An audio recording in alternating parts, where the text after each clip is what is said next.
Trev Lucas, Spa Woo here again, and here for another session of AP Chem. The last video you saw me work these examples, okay? Now we're going to move on. So we look at calorimetry. Now there is the constant volume calorimeter that we call the bomb calorimeter. You may have heard me mention that in my HChem/Gen Chem classes. The material is put in a container with pure oxygen, wires are used to start the combustion, and the container is put into a container of water. The heat capacity of the calorimeter is known and tested. Since delta V is 0 because the volume is the same, then that means pressure times the change in volume is 0 as well. Therefore, delta E, which normally would be Q plus W, there's no work being done. It's just simply the heat. That's it. That's all we got. So we go in, here's our bomb calorimeter. So you got your box. You got the box of the material to be tested in here. You got your wires. You got pure O2 in here to make sure it blows up really well. Okay, and then you got the spinner here that spreads the heat throughout. Okay, so you have a more accurate temperature change.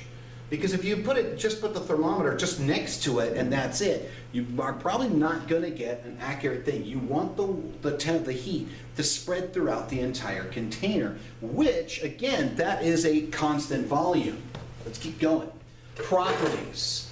Intensive and extensive property. Intensive properties, it's not related to the amount of substance. In other words, something like density, it doesn't matter how much stuff you have, it's still the same density. The specific heat and the temperature, it's still an intensive property. It doesn't matter how much substance there is. Now, extensive property does depend on the amount of stuff, like heat capacity. The larger an object is, the higher heat capacity it can hold. The mass is an extensive property. It depends on how much material you have. And then heat from a reaction. That also depends on how much material you have. If you have less material, you have less heat. If you have more material, you have more heat. Then we talk about Hess's Law. Now we said enthalpy is a state function. Remember, enthalpy is H. All right? And we talked about that a little while ago. It's a state function. It doesn't matter the path it takes to go from A to B. It's independent. Okay?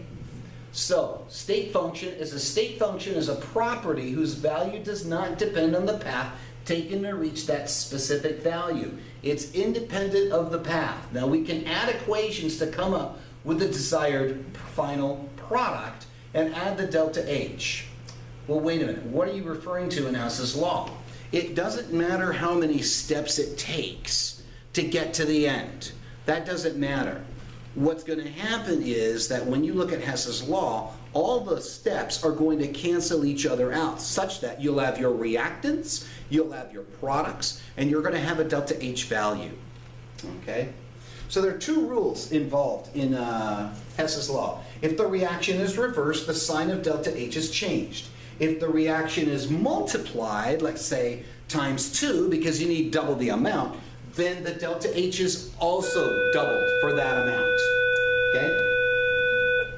So Hess's Law of constant heat summation, otherwise known as Hess's Law, and it states that regardless of the multiple stages or steps of a reaction, the enthalpy change overall encompasses the sum of all the changes. So in other words, it doesn't matter how many steps, what's the path taken, okay? The Hess's Law says it's taking into account everything. And that's pretty much it. Now, here's an example where we have our delta H in kilojoules. Here's the beginning of our reaction, N2 plus O2.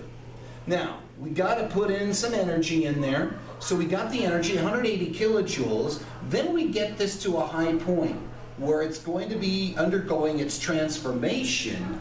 Then what happens is that you got negative 112 kilojoules. Well, wait, what's the negative about? That's the exothermic reaction.